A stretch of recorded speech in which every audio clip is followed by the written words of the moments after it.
marches comme un aveugle qui ne sait pas où il va. Tu marches comme un sourd qui n'entend rien du tout. Tu t'en fous de Dieu, tu te moques de sa Bible. Mais un jour, tu couleras des larmes pour tout cela. Tu vas couler des larmes. Alors, pasteur, nous rentrons donc dans notre étude sur le démon du mois d'août. Et nous avons un passage de base. 1 Chronique 27, le verset 16. 1 Chronique 27, le verset 16. 27, le verset 16. Et je vais encore dire aux gens, ce passage que j'ai commencé à donner de 1 Chronique depuis le mois d'étude du démon de juin, car aujourd'hui, c'est pas le passage, c'est le Seigneur qui m'a donné ce passage-là. Ce n'est pas moi. C'est le Seigneur lui-même qui m'avait donné ce passage-là. À partir du premier verset, c'est mieux. Pour qu'on, oui, oui, verset 1, pour que, puis on va sauter, je vous dirai. Enfants d'Israël, Oui. selon leur nombre, chefs de maison paternelle, chefs de milliers et de centaines, et officiers au service du roi, pour tout ce qui concernait les divisions, leur arrivée et leur départ, mois par mois, pendant tous les mois de l'année, chaque division étant de 24 000 hommes. Verset 11, oui. Verset 11. 11. Oui. Le huitième mois était Sibécaï, le Hushatite, de la famille de Zéréchite, et il avait une division de 24 000 hommes. Amen. Parole du Seigneur. Amen. Ce passage, c'est lors de l'étude du mois de juin, c'est le Seigneur qui me l'a donné. Pendant qu'il m'expliquait le mois de juin, c'est ce passage qu'il m'a donné. Lorsque j'ai lu ce passage, ça parle des 12 guerriers que David choisit pour protéger sa propre maison, la maison royale. La maison royale. Voilà. Donc il choisit. Voyez-vous qu'on précise au début les chefs paternels et autres. Donc il choisit parmi ces chefs paternels et autres des guerriers qui doivent veiller sur sa maison pendant les 12 mois de l'année, chacun selon son mois. Et chaque guerrier choisi avait sous sa disposition aussi des divisions de 24 000 hommes.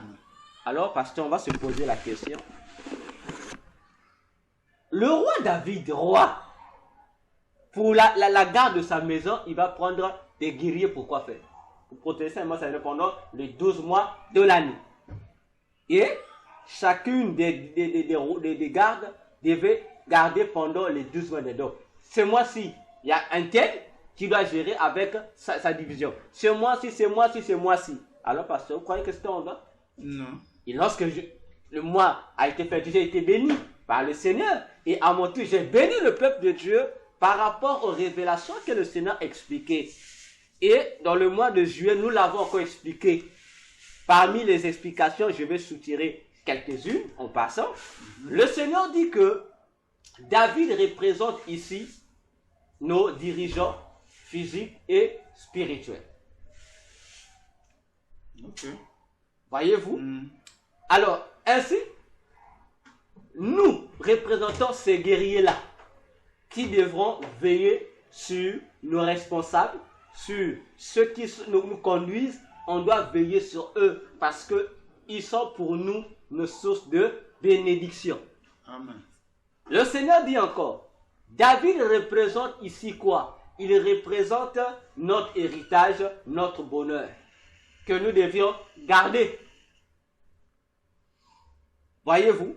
Et c'est en expliquant les faits sur David que Dieu va maintenant descendre quelque part où, on a vu ça dans le mois de juillet, où le Seigneur va maintenant dévoiler, il va me dire que, en fait, la guerre des mois c'est la guerre entre les 12 fils de Jacob et les 12 fils d'Ismaël. Et voilà le secret de la guerre. Et il conclut à la fin, il dit les 12 fils d'Ismaël sans l'Empire romain. Alors, j'ai tout développé là-bas, dans le mois de juillet. On n'y reviendra pas. Et vous aurez le temps de suivre pour comprendre les grandes choses que le Seigneur a révélées à l'intérieur, qui nous amènera à comprendre comment le mois d'août, en fait, la fin du mois de juin. Ok, pasteur? Ok. Voilà pourquoi dans ce passage, on nous dit, il y a un homme, pour le 8e mois, il y avait un garde royal qui devait garder la maison du roi. Et ce garde royal se nomme Sibekai. Retenez ce nom, mettez-le comme on dit le 1 de retenu. Donc, voilà. Donc, ce passage, c'est ce qui me sert actuellement comme ligne de conduite pour découvrir le secret des mois. D'après le Seigneur. Le Seigneur.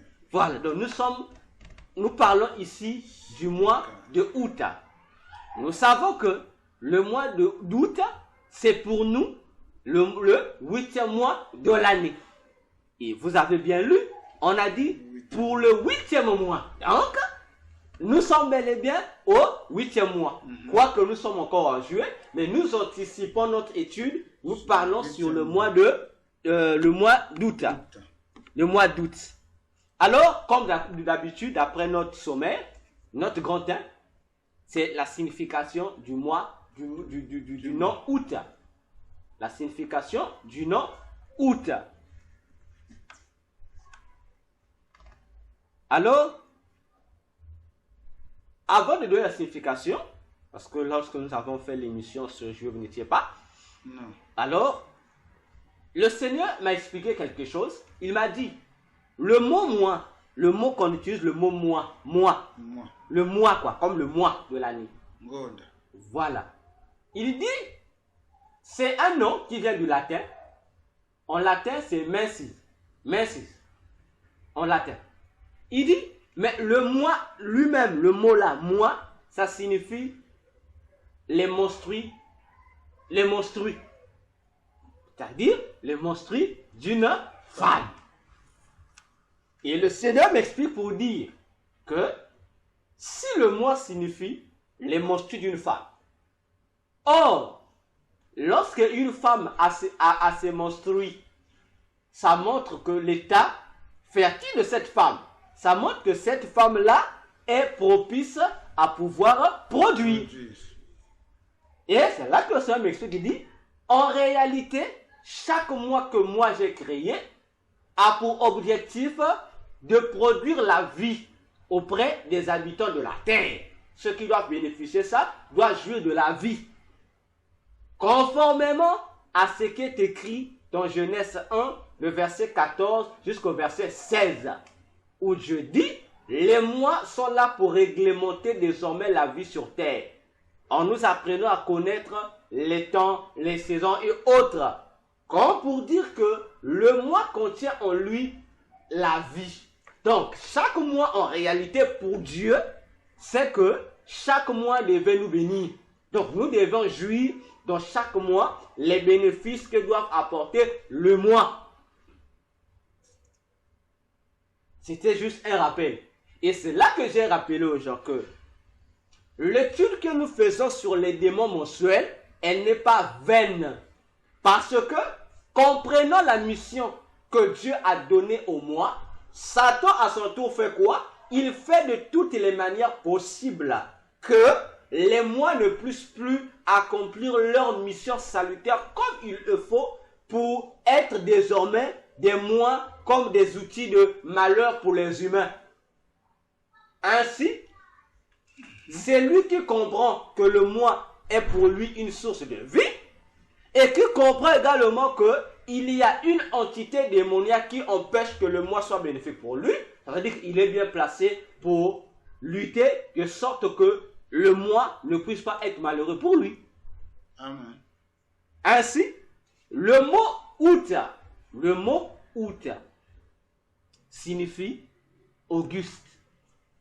Je reprends. Le mot août signifie Auguste. le mot août, du latin Augustus, comme vous l'entendez, du latin Augustus, signifie Auguste.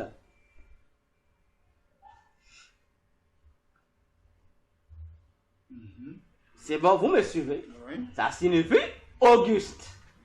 Ok? Ok. Mais Auguste là, c'est un nom, non? C'est un nom. C'est un nom qui veut dire ce qui est sacré. Ok? Or, le nom Auguste ou août a été donné à ce mois par les Romains. Lorsque je parle la nomination ici, ce n'est pas le peuple, c'est le Sénat romain qui a donné. Or, à cette époque, le Sénat romain était considéré comme aujourd'hui ce qu'on peut appeler le gouvernement de Rome. Il donne le nom, il donne ce nom-là à ce mois par rapport à un individu, un empereur. C'est lui qui est considéré comme le véritable fondateur de l'empire de Rome ou l'empire romain. Parce que le préfondateur, c'est celui que nous appelons Jules César. Mais après Jules César, son successeur, c'est celui-là maintenant qui viendra donner à l'empire romain la forme que nous connaissons, qui s'appelle l'empire romain. Et c'est lui qui inaugure le règne des empereurs. C'est lui. Cet homme qu'on appelait Auguste. Mais qui était-il Auguste? Il était le fils adoptif de César. Et vous le connaissez. Jésus est né sous Auguste. Vous vous rappelez, Auguste, on parle Luc. On l'appelle, je crois, Tibère Auguste, quelque chose comme ça. Auguste César ou quelque chose comme ça. C'est lui, il s'agit de lui. Donc c'est grâce à lui, donc c'est par rapport à lui, à sa vie. Ce qu'il faisait, c'est par rapport à sa vie qu'on a baptisé le 8e mois de son nom, le nom août qui vient de son nom Auguste. Comme pour dire, le mois d'août, c'est le mois d'Auguste César. Parce que César, c'est un titre maintenant qu'il avait mis pour identifier désormais ceux qui viennent, comme en RDC, lorsque tu es président, il y a un titre. On t'appellera Joseph. Ah ouais, Joseph, c'est un titre. Mais c'est un titre, non? C'est pas le nom de quelqu'un? Donc tous les présidents ont un titre de Joseph. Lorsque le président en RDC, tu es président, on te donne le nom. C'est un titre, on dit Joseph. Voilà. Comme chez nous, les rois, on dit Makoko ou Maluango. Donc c'est un titre. Moi, avant, je croyais que c'était son nom. Mais le nom ça a commencé avec Mouzé Kabila. Il ne s'appelait pas Joseph. Le Joseph, là, c'est un surnom. Qu'on donne, un surnom royal qu'on donne. Joseph. Tu lui as dit Joseph Kabila. Tu vois, même le fils, lorsqu'il vient, on l'appelait Joseph. Joseph Kabila. Donc, c'est un titre. Donc, César, c'était le nom de quelqu'un, de Jules César. Mais Auguste, lorsqu'il succède à son père adoptif, il prend le nom et c'est lui maintenant qui fait asseoir le royaume de Rome et qui lui donne la forme de l'empire romain avec le règne des empereurs. Grâce à Auguste César. Astor, c'est bon? Vous êtes avec moi? Oui, j'arrive. Ok. Une question d'abord. Allez-y. Sur le mois. Oui. Quand l'Éternel, le Seigneur donne l'explication du mois, oui, qui veut dire monstrueux. D'abord fécondité, oui, ce qui produit la vie. Donc ce qui produit la vie. Oui. Maintenant, le latin, en donnant ce nom, est-ce que dans le même sens que le Seigneur, parce que chez nous, en tant qu'humains, monstrueux, c'est comme de la malédiction. On n'y touche pas. Oui. On n'y touche pas, les monstrueux. Oui. Mais or que pour le Seigneur, ça a une autre signification. Ça veut dire une femme qui a des monstrueux peut produire, peut mettre au monde. Oui. Peut mettre au monde. Oui. Mais de l'autre côté, chez nous, une femme a des monstrueux, elle est impure. Donc d'abord, les monstrueux, on ne touche pas. Est-ce que les latins, en donnant ce nom, en acceptant d'appeler le mois là par mois, en latin qui veut dire mensis et qui veut dire monstrueux d'une femme, est-ce que c'est dans le même sens que le Seigneur, que c'est une bénédiction, ou maintenant le latin c'est de l'autre côté qui entraîne la malédiction? C'est de l'autre côté. Qui donne la le diable prend seulement ce que Dieu a fait, mais lui il inflige une autre influence. Ah, d'accord. Ok? Rappelez-vous, n'est-ce pas? Les Romains commençaient l'année au mois de mars comme la Bible, d'après Exode 12. Et aussi commençaient le mois en mars, comme Dieu l'avait dit. Ils commençaient. C'est Jules César qui est venu modifier ça. C'est Jules César qui vient modifier ça. Oui, on l'avait vu. Ok? On l'avait vu. Modifie, qui met le mois de mai, le mois de mars, 3e mois, et le premier mois de l'année, qui inaugure l'année, il met janvier. Il met son 3e mois. Et il met janvier. Dieu avait dit que le premier mois pour son peuple devait être le mois de mars, appelé chez les Juifs Nissan ou Abib, qui est le mois des épis. Parce qu'au mois de mars, c'est là où commencent les premières productions chez les Juifs en matière de moisson. Et remarquez, pasteur, pour que Israël sorte de l'Égypte, n'y a-t-il pas fallu qu'un sang puisse couler? Le sang a coulé. Mais c'est normal. Et voilà pourquoi le mois de Nissan, le mois là est aussi appelé le mois de la Pâque. Voilà. D'accord. Vous comprenez comment Dieu fait ces choses-là? Satan aussi, il fait la même chose, non? Mais cette fois-ci, il dévie seulement les fonctions, il modifie seulement les fonctions. C'est comme une molécule. Aujourd'hui, on nous parle des aliments, comme des humains génétiquement modifiés. On ne fabrique pas de nouveaux humains ou de nouvelles plantes, non. Les mêmes plantes, on modifie seulement leurs composants génétiques. En prenant maintenant d'autres produits qui sont artificiels, je dirais, et on injecte dans le naturel pour créer encore comme des choses hybrides. C'est la même chose qu'il fait seulement, pour pervertir. Voyez-vous? Alors, Auguste César, ça commence avec son père, Jules César, qui commence avec le mois de juin. Non, plutôt juillet. Jules César, c'est lui, c'est juillet. Julius, juillet. C'est juillet. Voilà, juste c'est juillet. Oui, vous n'avez pas suivi ça. Donc, mais on avait déjà parlé de ça. Oui, voilà. Donc, ça commence là, en juin. Voilà, ça commence à partir, puisque c'est le mois de... Donc, juillet, c'est la continuité de juin. Août, c'est la fin de juin. Donc, le mois de juillet et août sont juste la succession ou la continuité vitale du mois de juin. D'accord. Ok? Alors, le nom Auguste, on a dit ça veut dire Auguste, le mot Auguste veut dire sacré. Mais c'est à Rome, il n'y avait que les gens qui étaient adorés, les dieux qui étaient appelés le nom Auguste. Ça veut dire saint, ça veut dire sacré. Suivez-moi bien, pasteur. Alors, Auguste César, donc Auguste là, lui, il prend ça, ça devient, c'est son nom. Et on donne le mois par rapport à son nom. Et, curieusement, c'est ce même Auguste qui vient inaugurer le culte impérial. Qui vient maintenant obliger les gens à adorer les empereurs. C'est lui qui a institué ça. Donc lorsque tu deviens empereur de Rome, tu deviens une divinité, on doit t'adorer. Puisque déjà tu portes le nom sacré. Voilà. Donc, comme tu es sacré, tu deviens une divinité et tu as droit à l'adoration. Tu as droit à l'adoration. Raison pour laquelle vous allez remarquer les saints de la Bible ou les autres chrétiens, ceux qui se disent aussi chrétiens, dans l'église catholique, on les appelle comment? On met devant leur nom quoi? Une petite croix, je crois. Non. Saint. Saint. Oh. Mais nous sommes déjà des saints, non? Mais pourquoi on met Saint Paul? Saint Nestor. Oh. Mais pourquoi on sait déjà qu'on est des saints? Mais est-ce qu'on est obligé de sortir le titre de coller ça là-bas? Ça commence là. C'est là où vous comprenez pourquoi dans le catholicisme, on adore les saints. Ils sont adorés. Tous ceux qu'on met le nom là, Saint un tel, il adore l'adoration. On le prie, on l'adore, on le vénère. Voyez la manigance de Satan? Comment nous a commencé, où tout a commencé? C'est là, ça commence là. Donc, on comprend déjà ici, de manière simple, que le mois d'août, c'est le mois où les Augustes, ou Auguste, ou les Augustes sont adorés. Mais qui est Auguste? C'est le successeur de Jules César. Qui est Jules César? C'est le père fondateur de Rome.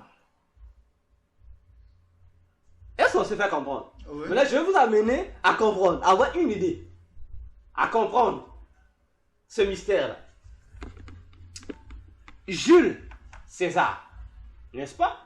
Or, Jules vient du nom Jupiter. Jules veut dire descendant de Jupiter. Ok? Je précise. Jules César. Jules veut dire Jupiter. Autrement dit, descendant de Jupiter. Ça, c'est lui-même le Père qui a son nom. Mais lorsque vous étudiez la vie de Jules César, sa vie est comparable à la vie des dictateurs mondiaux. À l'exemple d'Hitler. Comprenez déjà, en fait, lorsque vous voyez Hitler, comprenez déjà qui était Jules César. Et c'est connu dans le monde. C'est un dictateur, un sanguinaire. Ok? Mais on dit descendant de Jupiter. Mais qui est Jupiter? Et nous l'avons dit. Jupiter, c'est qui? Quand vous n'étiez pas là, je vais essayer de faire un rappel. Je prends mon temps. Je suis en G, je fais encore une note. Qui est Jupiter? Nous l'avons dit. Jupiter, c'est un démon. On l'appelle Jupiter chez les Romains. Chez les Grecs, on l'appelle Zeus. Voyez-vous? On dit qu'il est le père des dieux. Voyez-vous?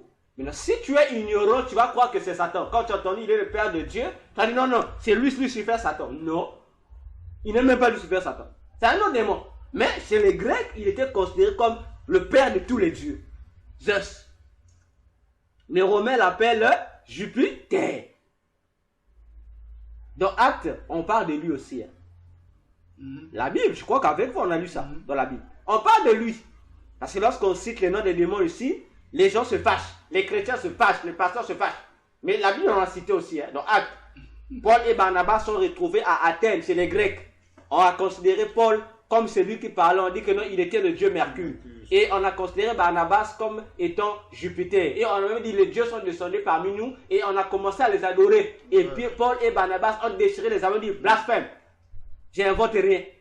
Alors, voyez déjà que chez les Grecs, Jupiter occupe la place du dieu des dieux. Ok? Alors, mais qui est-il véritablement, Jupiter? Je vais vous surprendre. Ceux qui ont connu ne seront pas surpris, mais vous partez, je vais vous surprendre. Vous savez, dans l'église catholique, ok? Je suis précis. Moi, je ne vais pas m'en faire. Dans l'église catholique, il y a une femme qui tient souvent un bébé comme ça. La Madone. Voilà. Donc, c'est parmi les symboles représentatifs de Jupiter. C'est ces symboles-là. Donc, lorsqu'on veut parler de Jupiter, on le représente, on met souvent la statuette avec le bébé. Or, le bébé là, c'est lui Jupiter. C'est lui Jupiter. Ok? Vous allez remarquer, cette image-là se retrouve dans le monde entier, dans toutes les civilisations. Vous allez le voir. On présente la mère avec l'enfant, qu'on nous fait passer pour Marie et Jésus. Donc le faux Jésus là, Jupiter aussi c'est un faux Jésus. Et nous allons le découvrir comment il est un faux Jésus. Et il est aussi adoré dans les églises, nous l'avons dit. Alors, pour aller vite, le même Jupiter là, dans le monde occulte, dans le monde de Satan, ok, il est le démon de la politique. On l'appelle le dieu de la politique et du pouvoir politique. C'est lui qui donne le pouvoir à tous les politiciens qui vont signer avec lui. C'est lui? Oui. Donc, c'est le dieu de la politique. Ok? Vous êtes prêts? Je peux continuer? Je vous surprends encore. Comment Jupiter est-il adoré comme un faux Jésus? On dirait l'église catholique qu'il adore comme le petit Jésus. C'est là-bas on l'appelle le petit Jésus. C'est le petit Jésus qui naît le 25. Le 25 là, il naît tous et autres là. Alors, pasteur, ce même démon Jupiter, il est encore appelé Amen. On l'appelle aussi Amen. Voilà, on l'appelle Amen. En Égypte, on l'appelait Amon. Vous vous rappelez, à l'école, on disait Amora. Or, le Ra, c'est un titre qui veut dire soleil. Donc, Amora signifie Amon, un dieu soleil. Donc, Jupiter, encore appelé Zeus, il est encore appelé Amon ou Amen, comme vous l'entendez. Ici, c'est ici que j'ai martelé en attirant les peuples de Dieu pour leur dire. Vous allez voir, depuis les anciens temps, on nous chantait des chansons, mais comme on était perdus, embrouillés dans la cadence, dans l'ambiance, dans l'enthousiasme, on a chanté des chansons qui étaient contre la Bible. On nous a chanté ces démons-là. Nous, on croyait que c'était Jésus. Amina, lélé, Amina, Amina, lélé, Amina, lélé, Amina, Amina, lélé. Bon, maintenant, on pose la question. On sait que Amen veut dire qu'il soit ainsi. Bon, maintenant, remplaçons. Qu'il soit ainsi, qu'il soit ainsi. Bon, déjà, on sent que si on prend ta chanson correctement, ça n'a pas de sens. Mais vous avez rendu ça, Donc, Amina, on croit qu'on fait allusion à Amen comme étant ainsi soit-il. Mais lorsqu'on concorde, dit non, la question ne va pas. Or, c'est ce démon-là qui était vénéré. Mais ça se chante même. Mais voilà l'ignorance où ça nous tue. Il est vénéré. Je ris parce que je suis confus. Mais voilà, je vais encore descendre. Et vous allez voir que actuellement, la plupart des chansons, les chansons qui sortent, il y a toujours une chanson dédiée à Amen. On chante la Amen. Il y a, entre guillemets, un prophète qui a chanté une chanson. Vous chantez cette chanson, même dans l'église. Amina Sembola Lobo, bon, mon Paul, la question pasteur. Amina aussi, la bonne nénine. Vous voyez l'image, vous voyez? On personnifie l'Amen. Amina la Sengebo, mais Amen va te faire quoi? Alors que Amen n'est qu'une approbation. On dit que Jésus est l'Amen de Dieu en complète. Pourquoi? Parce que c'est lui qui vient confirmer la parole de Dieu. Bon, dites Amen de Dieu, fait. Mais vous dites Amina, vous coupez. Amina, on coupe. On comprend que vous parlez des Zeus. Et il y en a plusieurs. On a même vu dernièrement dans l'île de nos chaînes qui fait partie de des nouveautés. On voit toute une catégorie de chants chrétiennes qui sont en train de chanter Amina. Les mêmes Amina, ça revient. Parce que Amina, ça veut dire Amen. En arabe, on dit Amina. En arabe ou en swahili, c'est Amina. Voyez-vous? Amina, c'est ce qu'on dit Amen. Oui. Tout le monde chante Amina. Mais chantez Jésus. Un seul nom nous a été donné. Jésus a dit en mon nom. Il n'a pas dit en mon titre. En mon nom propre. Jésus. Dis Jésus, fais-moi ceci. Bon, vous chantez Amina. Amina. Amina. Amina. Et c'est devenu un jeu. On comprend réellement que non, c'est pas Jésus qui est adoré, mais c'est un faux Jésus. Le petit Jésus, l'église catholique, le Zeus qui est adoré.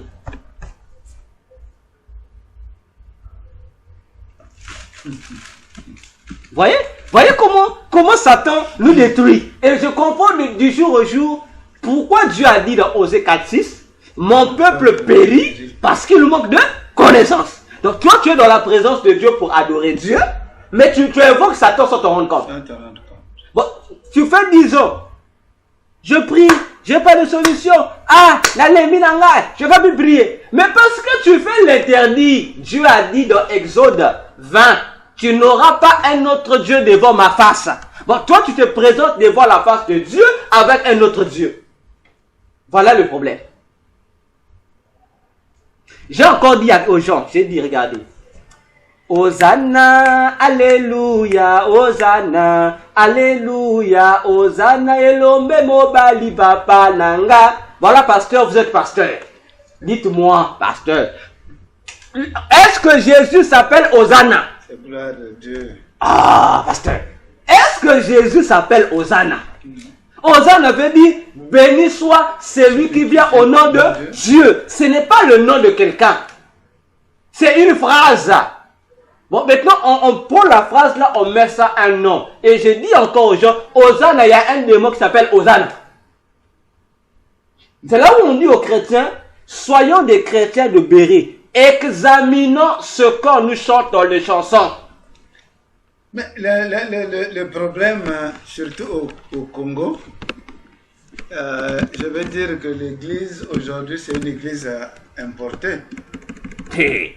Bon, le chant qui est chanté, c'est la langue en RDC là-bas, c'est dit que c'est là-bas. Tu chantes ici, tu vas poser la question à qui, qu'est-ce que ça veut dire? Personne. Mais dis moi non, mais là-bas, c'est ce qu'on chantait à l'église, c'est pour cela moi je vous ai amené ça. Bon, ok. Oui, on sait que lui aussi c'est bon, on chante à la Amina, alléluia. C'est rentré comme ça et c'est parti dans toutes les églises aujourd'hui que tu dises ça dans les églises que ça c'est faux, c'est démoniaque. Ben, tu vas recevoir les pierres. Pasteur, on va lire Ézéchiel 33, le verset 32 jusqu'au verset 33. On va lire ce que Dieu dit. Qu'est-ce qu'un chantre? Parce que l'église, comme vous avez dit, l'église a perdu les repères. Ah oui. On va comprendre que veut dire être chantre ou être un musicien de Dieu. C'est quoi? Lisons Ézéchiel 33, verset 32. Ézéchiel 33. 32 à 33. Ézéchiel 33, verset 32 à 33. Ézéchiel 33. Verset 32 à 33. Ça, c'est Dieu leur qui donne la définition d'un chantre. C'est Dieu. Pas même moi, c'est Dieu lui-même. Ok. Voici, tu es pour eux comme un chanteur agréable, possédant une belle voix et habile dans la musique. Ils écoutent tes paroles, mais ils ne les mettent point en pratique. Pasteur, allez-y. Quand ces choses arriveront, et voici, ils arrivent, ils sauront qu'il y avait un prophète au milieu. C'est Dieu qui donne, il dit, si on reformule, Dieu fait comprendre à Ézéchiel, vis-à-vis du peuple, que Ézéchiel était chanteur. Il y a une belle voix. La voix, c'est l'enseignement qu'il lui donne. Pour dire, la mission du chantre, c'est quoi? C'est enseigné. Prêcher au moyen de la mélodie. Parce que le prédicateur naturel, lui, il prêche au moyen de l'enseignement normal. Il utilise, il y a un terme que tu utilise là, il utilise le verbal. Le verbal, oui. Voilà. Oui. Mais le chantre utilise le verbal, mais sous forme mélodique. Mélodique. Ok? Je vais encore enfoncer le clou. Prenons Matthieu 11, pasteur. Matthieu 11. Prenons Matthieu 11. On va écouter encore ce que Jésus, le même Dieu, vient répéter. Matthieu 11. Verset, à partir du verset 16 jusqu'au verset 19. Matthieu 11. Oui. 16, hein? Oui, Matthieu 11, verset 16 à 19. À qui comparerai-je cette génération? Elle ressemble à des enfants assis dans les places publiques. Oui. Et oui, donc. Et qui, s'adressant à d'autres enfants, disent, nous vous avons joué de la flûte et vous n'avez pas dansé. Exact. Oui. Nous vous avons chanté des complaintes et vous ne vous êtes pas lamenté. Car Jean est venu, ne mangeons ni ne buvons, et ils disent il a un démon. Et le Fils de l'homme est venu mangeant et buvant, et ils disent c'est un mangeur et un buveur, un ami des publicains et des gens de mauvaise vie. Mais la sagesse a été justifiée par ses œuvres. Amen. Jésus nous ramène la même déclaration qu'il avait donnée à Ézéchiel. Il dit, vous êtes comme des enfants. Donc il faudra deux catégories d'enfants. Il y a des enfants qui ont chanté pour d'autres enfants. Mais les enfants qui ont chanté pour d'autres enfants, qui sont-ils? Il dit, c'est Jean-Baptiste et moi. Il dit, nous avons chanté. Mais parce que tu avais vu Jésus chanter devant le peuple. Même pas. Mais qu'est-ce que Jésus appelle chanter? Jean-Baptiste a chanté devant le peuple. Il a prêché. Jésus a prêché. Il dit, nous avons chanté. Vous devez faire quoi? Vous devez danser. Donc on comprend que la chanson, c'est un enseignement. Et la danse, c'est la pratique de l'enseignement. Vous comprenez? Alors, lorsque je reçois une chanson, peu importe que cette chanson soit chantée par qui, je ne sais pas qui, ça soit chanté par un archibishop ou par un pape quelconque ou par, comme on dit, un bulldozer spirituel, la chanson là doit passer au scanner de la parole de Dieu. On doit examiner. Parce que la chanson véhicule un message. Puisque la personne qui chante a bien calibré sa chanson de Dieu. Donc ça veut dire, nous devions retrouver dans cette chanson de Dieu les ingrédients de Dieu, les choses liées à Dieu. Mais qu'est-ce que nous constatons depuis que le mouvement de réveil a commencé? Les gens chantent parce qu'on dit chanson religieuse. Non, je suis désolé. Je suis désolé. Toute chanson religieuse n'est pas chrétienne. Et là, soyons clairs. Toute chanson religieuse n'est pas chrétienne. Une chanson chrétienne, c'est une chanson qui marche de pair avec la doctrine de Christ. Là, on dit Amen. Mais vous nous chantez des choses, lorsque nous examinons l'écriture, elles sont totalement fausses et contradictoires. Mais c'est ce qui s'impose dans l'église d'aujourd'hui. C'est vraiment ça. Lorsque, vous voyez, parce que quoi? Ah, la chanson est sortie. On n'examine pas la chanson et automatiquement nous nous mettons à nous conformer à la chanson. Et ça devient notre quotidien, mais on ne prête pas attention aux paroles, mais on prête attention au son, à la cadence et au rythme. Mais oui, donc, c'est vrai ce que tu transmets, mais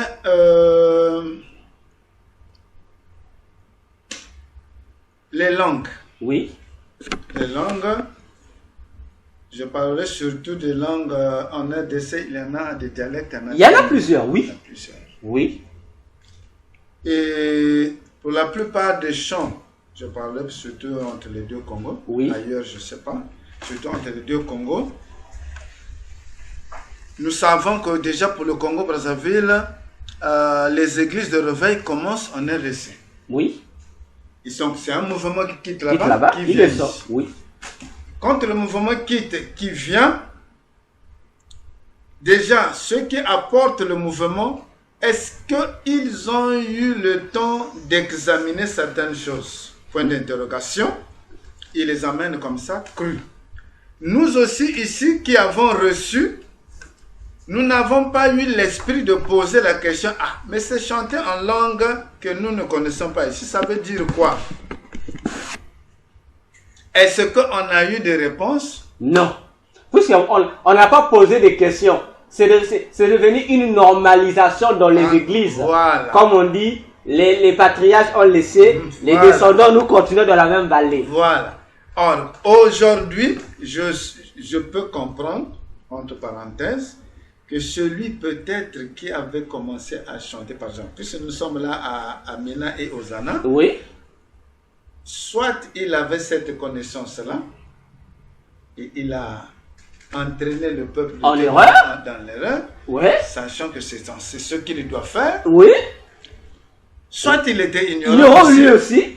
Et pensant que bon, Amen, Amina et tout ça, Hosanna, je peux chanter ça et bon, voilà. Oh, voilà. Conclusion, c'est que les chantres ne lisent pas la parole. La parole. Aujourd'hui, maintenant, sans la révélation de cette connaissance de connaître les démons, je suis sûr et certain, je peux même donner ma main à couper, que ce n'est pas connu surtout au Congo. Ce n'est pas connu. Allez-y. Comme ce n'est pas connu, et les adeptes, donc les fidèles à l'église, et les pasteurs, prophètes, docteurs, quoi là, nous sommes rentrés dans la même danse. Dès qu'on chante, ça va, vraiment, on a chanté, on a loué pour le Seigneur. Or, au fond, on a laissé le Seigneur, nous sommes rentrés à autre chose. Dans le culte démon. Autre chose. C'est grave. Et cette réalité, souvent, qu'est-ce que les gens disent? Dieu va commencer l'erreur. Pasteur, lorsque Dieu disait dans Exode 20 à Moïse, tu n'auras pas d'autre Dieu devant ma face. Dieu peut accepter l'erreur. Tu commets-le à la place de là. Mais pas que tu transposes ce qui est faux. Dieu ne va pas accepter ça. C'est ce qui fait la guerre dans nos cultes pour rien. Donc, au lieu d'avoir une bénédiction culturelle 100%, on n'a que moitié. Parce que c'est un problème spirituel, pasteur. Bon, je prends l'exemple. Pasteur, imaginons-nous. Tu es en train d'adoration. N'est-ce pas? Seigneur Jésus, bon, quelle chanson on peut prendre ici? Voilà, prenons seulement Alléluia, Amen, Amen. Là, on comprend, c'est vrai. On dit gloire, Alléluia. Que le Seigneur soit loué, on dit oui, qu'il soit loué. C'est normal, n'est-ce pas? C'est dit, Yesos alizame, Satan peut alizame, oh. Parce qu'on pense que cette chanson-là, là où Dieu est, le parfait, cette chanson-là, va monter devant Dieu. Mais si Dieu, je ne savais pas que Satan c'était notre énervesse. Ça ne va pas monter. Parce que là-bas, on sait que chaque élément a ses freins.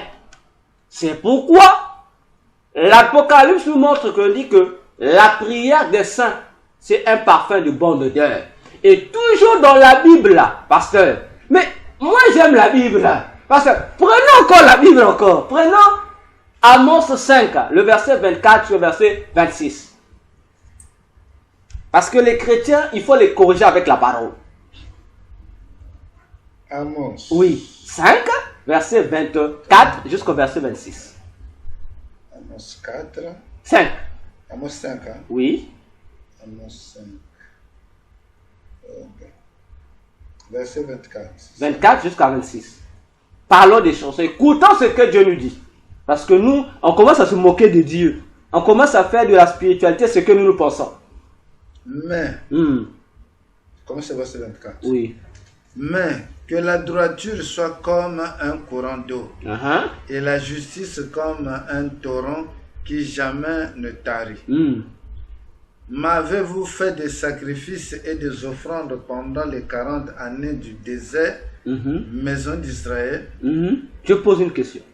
Emportez donc la tente de votre roi, le piédestal de vos idoles, l'étoile de votre Dieu que vous êtes fabriqué. Et je vous amènerai captif au-delà de Damas. C'est ça? Oui. Dit l'Éternel, dont le nom est le Dieu des armées. Je m'arrête là. 26. En fait, j'ai lu 26. Attends, je reprends le verset. Allez-y. Je commence au verset 23. Éloigne de moi le bruit des cantiques. C'est ça. Verset 23, oui. Je n'écoute pas le son de tes luttes. Mais que la droiture soit comme un courant. Arrêtez-vous par là. Dieu lui va. Il dit, je n'écoute pas le son de vos chanteurs, c'est toi. Mais il il dit que la droiture, pasteur. Ça veut dire que la droiture, c'est pas seulement dans ta conduite. Dans ta chanson, il faut que la droiture là coule là.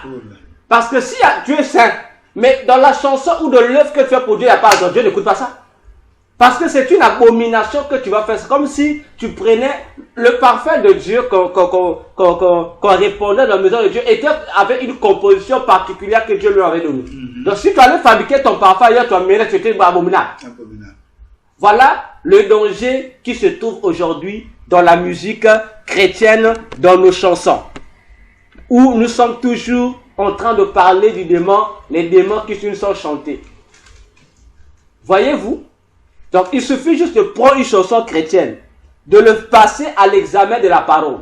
Vous verrez que la plupart des chansons, je dirais 98% des chansons chrétiennes sont anti-bibliques. Et parce que nous ne nous en rendons pas compte. Je prends encore un exemple simple. Parce que la plupart des chansons, je ne les écoute pas souvent. Je prends un exemple simple. Il y a une chanson là. Le refrain, j'en connais. Koumama Kolo. Koumama. Ok, c'est une belle chanson, hein? Une belle mélodie. Mais quelle est l'erreur? Quel est le blasphème qui est dans cette chanson? Dans ce couplet-là? Non, ça vient après. Ce qui a permis Kobimate Namotunayo Potiozazabe. Ça c'est un blasphème. Parce que je dis, puisque Dieu est Dieu, le cheveu blanc ne peut pas sortir de la tête de Dieu parce que Dieu est Dieu. Alors que c'est même l'inverse. Mais la Bible dit que Dieu a les cheveux blancs. C'est ce qui fait de lui l'ancien de Dieu, c'est ce qui fait de Dieu. Mais là, toi, tu dis non. Dieu, puisque tu es Dieu, autrement dit, tu contredis Dieu. Ça dit c'est un blasphème. Bon, maintenant, imaginons-nous, pasteur, lorsque nous nous laissons emporter dans cette atmosphère-là, Mais il y a un blasphème qu'on répète, parce que c'est le refrain. Donc, tu fais la chose et son contraire. Bon, Bibi Goulonon, le culte d'aujourd'hui, je t'ai pas béni. Ah, mais pourtant j'ai construit, j'ai dansé, mais Dieu m'a pas béni. Mais parce que tu as mal fait ton culte. La chanson que tu as insérée n'était pas conforme à ton Dieu.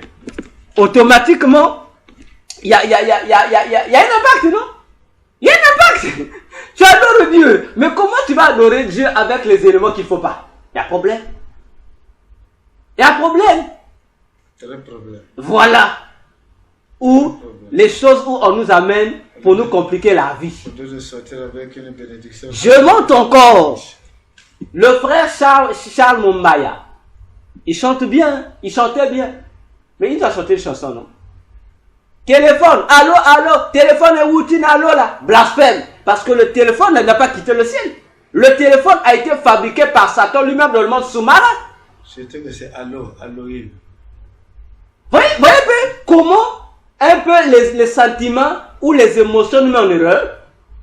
Bon, toi tu dis que le téléphone est routine à l'eau là, alors que le téléphone vient du monde de Satan. Donc il y a confusion, donc tu attribues à Dieu ce qui n'est pas à Dieu. Comme on dit, il y a certaines choses, laissez ça de côté. Ne mettez pas Dieu là-bas. Donc ce sont des erreurs qui se disent. Si quelqu'un prêchait ça, vous allez le condamner. C'est faux. Mais lorsqu'on chante ça, ça passe. Ça passe. Dans les prédications, il y a la licence. Mais dans la chanson, personne ne peut avoir ce réflexe de licencier ça. Comme Paul disait à Timothée, en toute occasion, prêche, exhorte, censure, condamne, réprimande. Mais ça part dans les chansons. Ça passe librement dans les chansons. Mais nous ne nous rendons pas compte. Même pas. Je vais encore vous surprendre. Vous avez parlé de langue, non? Parce que vous savez que Satan aussi utilise les langues dans le monde des ténèbres. Satan se sert des langues dans le monde des ténèbres. Il utilise ça pour mettre les codes. Il y a des codes ici, tu ne peux que comprendre ce code-là en français. Il y a des codes ici, tu ne peux que comprendre à telle langue. Donc Satan, c'est lui qui fabrique les codes. C'est comme ça que ça se passe. Voyez-vous? Parce que, je vous prends encore des exemples simples. Regardez. Dieu, la Bible a été écrite en hébreu. Et, non, en hébreu, en araméen. Disons, l'araméen c'est toujours l'hébreu, mais il y a certaines différences. Donc, disons, en hébreu, araméen et en grec. Ok? Trois langues. Mais, lorsque la Bible a quitté, aujourd'hui, quelle est la langue qui nous a fait connaître la Bible, connaître la Bible aujourd'hui? C'est le latin. Parce que lorsque les Romains l'ont apparu, ils ont commencé même à interdire d'autres langues. Voyez-vous? Ils utilisent ça, ça passe au fur et à mesure. Dans nos Bibles, dans la Bible française, on utilise le mot ombre. Vous voyez certains passages où on parle de les ombres, parler de certains esprits, on parle du mot ombre. Mais dans la langue hébraïque, c'est pas ombre comme tel, c'est fantôme. Mais lorsque toi tu liras dans ta Bible française, ombre, tu n'auras pas l'idée, on parle de quoi. Mais si tu lis ça en hébreu, ça te donne exactement l'identité de la chose. Il y a un passage, je crois, dans Ésaïe, je vais retrouver ça, Ésaïe 34, quelque chose comme ça. On nous parle, Ésaïe 34 nous parle des esprits que nous appelons des fantômes, des spectres de la nuit. Mais si on lit dans la Bible française, les spectres de la nuit, il n'y en a pas. On a traduit ça par les chacals du désert. Alors tu lis dans la Bible hébraïque, on a écrit spectre de la nuit. Mais dans la Bible française, on a converti ça par chacal du désert. Mais comme ça, tu ne sauras pas. Mais si tu es quelqu'un qui est révélé par Dieu, ou un initié du monde de ténèbres, tu lis, tu comprends, chacal du désert. Tu comprends? Parce que c'est l'identité de ces esprits, ils sont comme ça. Voyez? Donc, il y a des codes qui passent comme ceci. Il y a des codes qui passent comme ceci. Mais pour comprendre ces codes-là, il faut connaître les langues. Il y a des codes, remarquez. Jésus, lorsqu'il meurt sur la croix, Pilate écrit, non? Le roi des Juifs, vous voici le roi des Juifs. Mais pourquoi Pilate écrit ça en trois langues? En fait, il a écrit ça en trois langues. Il a écrit en trois langues. Mais Pilate, il était romain. On pouvait comprendre, il écrit ça en hébreu et en latin. Mais pourquoi il écrit aussi en grec? Pour dire que ça avait une signification, il sait pourquoi il écrit ça sur les trois langues. Comme je l'ai dit dans l'étude de juillet, le monde est dirigé par ces trois langues. Tout court. Le monde entier est dirigé par ces trois langues. Jusqu'aujourd'hui. Mais je dis aujourd'hui. Regardez, pasteur. J'ai même dit, physiquement parlant, la grande puissance c'est les États-Unis. Mais moi je dis non. La grande puissance qui dirige le monde, ce n'est pas les États-Unis. On dit, mais comment? Allons-y dans la décadence. Ok? On parle des Grecs. Commençons par les Grecs. Okay. N'est-ce pas? Les Grecs sont l'avant-dernière puissance qui a colonisé le monde. Après, la dernière puissance qui est venue coloniser le monde, c'était l'Empire romain. Alors, on voit le grec. N'est-ce pas? Aujourd'hui, lorsqu'on parle de grec, on dit les véritables Européens sont les Grecs. Parce que lorsqu'on parle, les autres là, les Français sont les Francs, ce sont des arrivistes. Ceux qui les restent, qu'on parle aujourd'hui, sont des arrivistes. Le véritable Européen, c'est les Grecs.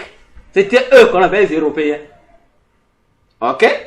Après, il y a eu invadés, sont rentrés. Le non-européen a quitté le domaine particulier pour devenir généraliste. Et tous ceux qui composent le colonies européen, on l'appelle comme européen, non? En bon français, sont des Grecs. Ce sont les Grecs. Donc, ils ont accepté d'être adoptés par les Grecs. Donc, ce sont les Grecs. N'est-ce pas? Alors, pasteur, ce n'est pas... Eux aussi, ils ont créé une plateforme pour gérer, non? Qu'on appelle l'Union européenne. Ça appartient aux Grecs, non? Bon, dans le monde entier. Ce n'est pas les Européens qui dirigent. Aujourd'hui, oui. C'est depuis ça, aujourd'hui. Donc, depuis les Grecs là-bas, juste... Ils continuent, non? Ils ont fait le monde, non? Ils ont élargi, non? Ok. après les Grecs, c'est les Romains qui sont venus, non?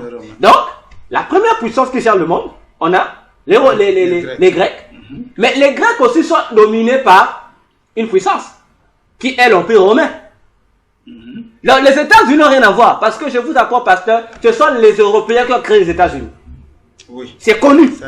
Oui. C'est eux qui ont créé les États-Unis. En tête, la France. Donc, les États-Unis, là, ce n'est que pour cacher la vraie, pour embrayer les gens. Pour cacher l'identité des trois nations qui dirigent le monde. Donc, au-dessus des Grecs, les Européens, il y a l'Empire romain. Mais l'Empire romain aussi a son gouvernement, non? C'est connu, le Vatican. Ok? Mais le Vatican, lui aussi, au-dessus, il est géré par qui? Il est géré par les Hébreux, les Juifs. Voilà comment va la pyramide. Il est géré par les Juifs. Mais de quelle nature de Juifs? Je parle des Juifs comme conseil, je dis les Juifs. Les Juifs! Mais le monde, voilà pourquoi je dis, le monde entier est dominé par les Juifs. C'est pourquoi, si vous lisez mon livre sur qui établira la paix sur la terre, où je détaille ça avec précision. Donc, vous voyez la pyramide, non? Hérode a commencé à dire Jésus, roi des Juifs en hébreu. Le grec, non, hébreu, latin, grec vient en position. Maintenant, aujourd'hui, donc la disposition là, c'est une disposition croissante que Pilate avait établie. Ok? Maintenant, aujourd'hui, on fait quoi? On va à la position. Lorsqu'on va à la pyramide illuminatique, ça nous dit quelle position? Décroissant, non? Ça, non? Oui, mais ça veut dire qu'il faut monter. Donc, il faut maintenant, donc Pilate n'a fait que prophétiquement parlant, Pilate n'a fait qu'établir la prophétie. Maintenant, aujourd'hui, on est en train d'accomplir la prophétie. C'est-à-dire qu'on voit les trois reines là. Le pape est géré par un juif. Le pape. Mais je dis le pape est géré par... Donc le pape qui est au-dessus des Grecs est géré lui-même aussi au-dessus de lui, il a un chef. Et le chef qui le gère était un juif. Posez la question aux historiens, à ceux ou les chercheurs de la connaissance, posez-leur, comment s'appelle le service secret du Vatican? Et c'était géré par qui? C'est lui qui le gérait, on l'appelait le juif noir. Pourquoi? Posez-vous la question. Pourquoi on l'appelle le juif noir? Il n'était même pas noir, il était blanc. Ignace de Loyola. Loyola. Il était blanc, mais on l'appelait le juif noir. Et c'est le même, il a le même nom aussi qu'on baptise le pape. Le juif noir. Mais le pape est blanc. Mais on l'appelle le noir, pourquoi? Et on va arriver. On va arriver. Gardez votre souffle, on va arriver. Gardez la question là, on va arriver. Alors, au-dessus du Vatican, ceux qui gèrent le Vatican, ce sont les Juifs. Voilà pourquoi on va revoir. Si on revient dans Papa, la Bible a tout dit. C'est pourquoi on dit aux gens, aimez la Bible, aimez une vie de consécration avec Jésus. Il va vous révéler des choses cachées que vous ne connaissez pas. Pasteur, répartons. Question simple. On pose la question au pasteur Nestor. Vous êtes pasteur. Pasteur, qui a tué Jésus? Ce sont les Juifs. Ce sont les Juifs. N'est-ce pas? N'est-ce pas les Romains? Les Romains. N'est-ce pas les Grecs? Vous allez voir qu'il y a eu toute une coordination. Les Juifs ont saisi Jésus.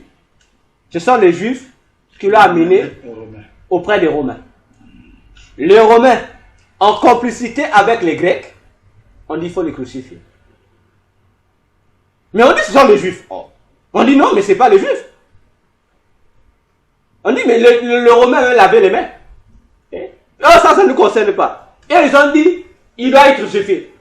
Mais si en réalité c'était l'Empire romain qui avait le pouvoir sur les Juifs, là que Pilate avait dit, on ne peut pas. Je ne peux pas le crucifier. Quoique, nous, on vous avait dit que chaque Pâques, on va libérer. On devait choisir d'autres. On dit, on libère Jésus. Bon, c'est fini. On libère ce mot. On veut libérer Barnabas. On veut libérer Barnabas. On peut garder Jésus prisonnier. Mais malgré que le Pilate, qui avait le dernier mot, il dit non. Pour moi, on peut le crucifier. Mais il dit, il fait la volonté des Juifs. C'était un message politique. On dit que le monde est contrôlé par les Juifs. Et j'ai toujours dit aux gens, la guerre qui se pose au monde oppose deux personnes. Oppose un père et son fils. Parce que les gens n'ont jamais su que Satan aussi était fils de Dieu. Les gens n'ont jamais su ça. Parce que les hommes sont aussi appelés fils de Dieu. À la différence de Jésus, il prend un nom unique. On dit fils unique. Oh, mais les anges sont appelés des fils de Dieu. Mais pourquoi Jésus est un fils unique? J'ouvre une parenthèse, pasteur. La Bible dit dans Exode 4, 22, c'est Dieu qui dit à Moïse, Israël mon premier-né. Ça veut dire que les Juifs connaissaient qu'ils étaient les fils de Dieu. Mais lorsque Jésus dit je suis le fils unique, pourquoi ils ont dit non, non? Ils ont compris le message. Ils ont dit à Jésus, dans Jean 10, le verset 30 à 32, ils ont dit non. Jésus dit, oh, mais votre loi a dit que ceux qui sont de Dieu sont des fils de Dieu. Pourquoi vous me lapidez? Il dit non. On ne te lapide pas à cause de ce que tu as dit. Mais parce que, non seulement que tu fais Dieu ton seul Père, Dieu, tu fais Dieu ton Père uniquement par là, et tu te fais toi-même égal à Dieu. Parce que Jésus dit seulement que je suis fils de Dieu simple. Mais le fils unique, les Juifs ont compris. Fils unique, nous tous sommes des fils de Dieu. Mais lui dit unique, ça veut dire que lui il veut vous montrer une certaine particularité. Et il dit, je suis sorti de son sein et je retourne en son sein. Donc, ils ont compris, tu te fais Dieu. Parce qu'ils ont compris. Ne peut être fils unique de Dieu que Dieu lui-même. Parce que Dieu ne peut pas engendrer. Mais si Jésus a pris le courage, dans Jean 3,16 pour dire, Dieu a engendré. Pasteur, c'est grave. Comment ça? Si Dieu t'a engendré, donc tu es comment on appelle? Tu es de la lignée directe de Dieu. Donc tu es Dieu en personne. Donc tu es Dieu. Mais nous sommes fils de Dieu par rapport à une autre dimension. Parce que Dieu est notre Père dans un sens un peu, comme on peut dire, autre. Mais pourtant c'est au direct. Je ferme ma parenthèse. Ok? Satan est aussi fils de Dieu. Alors, là, Satan se rebelle, non, pasteur? Voilà pourquoi la dernière fois j'avais dit, même si Adam ne péchait pas, Jésus allait venir. Parce que la guerre, c'est entre fils du Père et fils du Père. C'est pourquoi Jésus devait être posé devant Barabbas. On dit, on peut faire que le choix. Parce que Jésus aussi était fils de Dieu. Barabbas aussi était fils d'un père. De quel père? Puisque Barabbas, fils d'un père. Mais pourquoi on n'a pas posé le nom du père de qui était Barabbas? On dit c'est mon fils d'un père. De qui? Mais les gens choisissent le fils d'un père qui a un père qui n'a pas de nom. Qui n'a pas de nom. Mais Jésus qui a un père qui a un nom, qui a même valorisé le nom de ce père, vous l'avez refusé. Voilà la guerre. Ainsi, lorsque Jésus vient, les fils là, voilà pourquoi Jésus a dit dans Jean 8, verset 44, il dit, vous avez pour père le diable et vous faites ses œuvres. Il est maître. Ah, oui, oui. Voilà pourquoi il a tué Jésus. Parce que les Juifs, ils avaient leur père. Donc ils étaient les fils, autrement dit, les Juifs qui ont crucifié Jésus étaient les neveux de Jésus. Parce que leur père, Satan, et Jésus ont un même père. Donc, les neveux ont tué leur oncle Jésus. Ils Oui, mais père et fils de Satan, Dieu à Satan, entre père et fils de Dieu à Jésus,